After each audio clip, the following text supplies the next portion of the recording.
Shalom bien-aimés dans le Seigneur, de partout où vous avez l'occasion de nous suivre. Moi, c'est votre frère, le prophète Yann Louvambou. Nous prions que la paix et la grâce de Dieu soient votre partage. J'aimerais m'entretenir avec vous pendant quelques minutes sur un sujet combien important, la repentance. La repentance, un mot générique dans la foi chrétienne. Cela a été même le message central du prophète Jean-Baptiste, Matthieu le chapitre 3, du 1er au 2e verset. Lorsque le prophète parut, la Bible dit, il prêchait sur la repentance. Et lorsque le Christ commence également son ministère terrestre, c'est par là qu'il va commencer. Matthieu 4, le verset 17.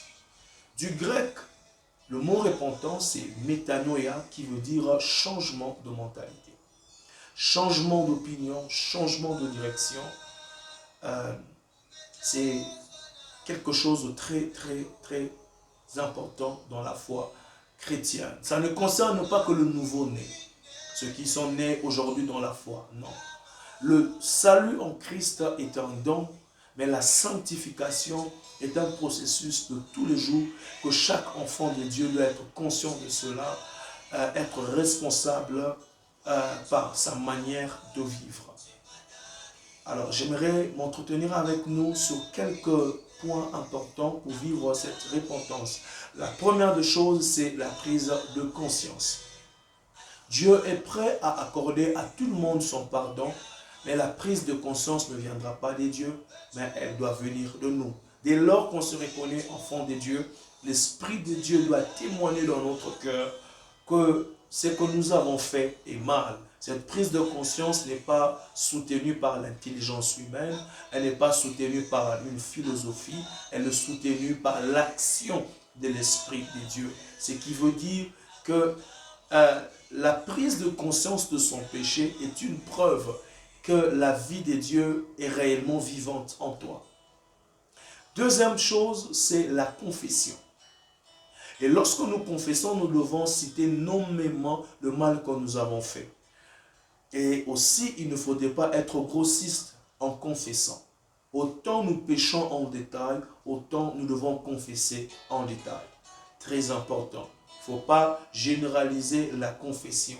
Seigneur, ce que j'ai fait là, pardonne-moi. Non, il faut dire, j'avais pris le pain d'autrui, j'avais pris l'argent d'autrui, pardonne-moi. Et c'est très important. C'est une manière de se prendre au sérieux et aussi de prendre son Dieu au sérieux. La troisième des choses, c'est le renoncement. Pourquoi il faut renoncer? Il faut renoncer aux choses que nous avons faites, mais aussi il faut renoncer parce qu'il y a des choses, quand tu le fais, ça peut engendrer des alliances, te clouant dans cette saleté, te clouant dans cette vie que le Seigneur réprimande. Et quand tu renonces, c'est une autre manière de briser les éventuelles alliances qui sont nées à cause de ce que tu as eu à faire comme un péché devant le Seigneur. La quatrième chose, il faut s'abandonner entre les mains du Seigneur. S'abandonner à Dieu, ce n'est pas seulement en le disant, mais c'est aussi par ses attitudes, par sa façon de faire désormais les choses. Telle chose, je ne le ferai plus. Seigneur, accompagne-moi. Tel endroit, je ne fréquenterai plus. Pourquoi? Parce que tu ne peux pas seulement renoncer et ne pas passer à l'étape de l'abandon. S'abandonner entre les mains de Dieu, c'est vraiment capital. Pourquoi? Parce que quand tu pêches, tu es sous l'influence de l'autorité satanique. Mais quand tu te repens, tu te remets sous l'autorité de la grâce, de la faveur de Dieu. Seigneur, prends le contrôle de toute ma vie. Et cela est très capital. La vie du péché alimente l'autorité du diable. La vie de la repentance rend fort, affermit notre lien avec le Christ. La dernière de choses, si pas l'avant-dernière chose, il faut croire à l'amour de Dieu. Beaucoup de gens sont parfois sincères quand ils confessent, mais ils ne croient pas à l'amour de Dieu parce qu'ils voient la grandeur de son péché. Le sang de Christ a coulé à la croix pour effacer et même pour que nous puissions obtenir la miséricorde de Dieu face à n'importe quel péché. Ce n'est pas pour t'inciter à pécher, mais cela est une vérité. Peu importe le péché, peu importe la noirceur de ce péché, le sang de Christ a coulé pour que nous puissions obtenir auprès de Dieu sa miséricorde. La Bible dit, approchez-vous du trône de grâce avec assurance. Pas pour y être condamné, mais plutôt pour obtenir grâce. Sois conscient que l'amour de Dieu est capital pour que tu sortes pleinement de tout ce que tu as eu à faire qui a créé cette rupture entre toi et Dieu. La dernière des choses, il faut aussi se pardonner soi-même. Il y a des gens qui remplissent très bien les 5 premières étapes citées, mais ils ne se pardonnent pas eux-mêmes. Ils s'indexent à tout moment. Ils se regardent par rapport au miroir des autres. Ils se regardent par rapport aux témoignages que les gens ont sur lui, même les choses qu'il a eu à faire. Il a pardonné, il a été sincère devant Dieu, mais lui-même, il ne s'est jamais pardonné.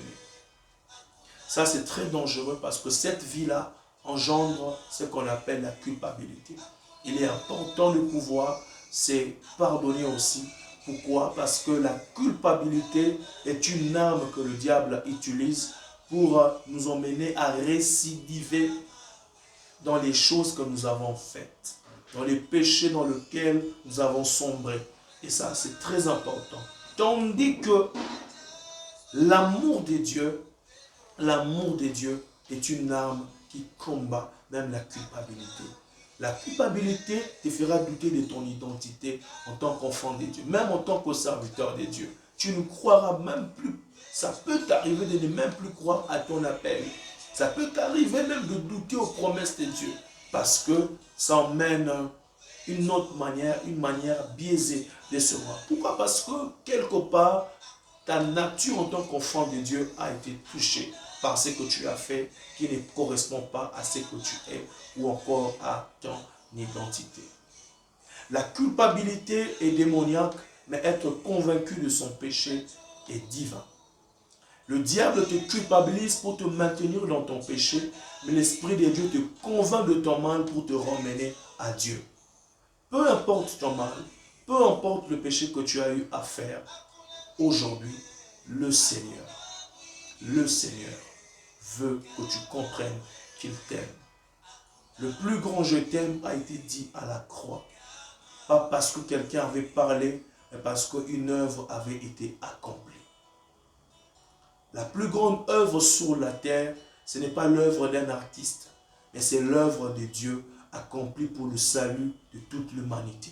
Le Seigneur Jésus t'aime et il veut que tu viennes à lui tout en étant conscient qu'il t'aime et en ouvrant ton cœur. Que sa paix soit ton partage, que sa paix te restaure totalement. Au nom de Jésus. Amen.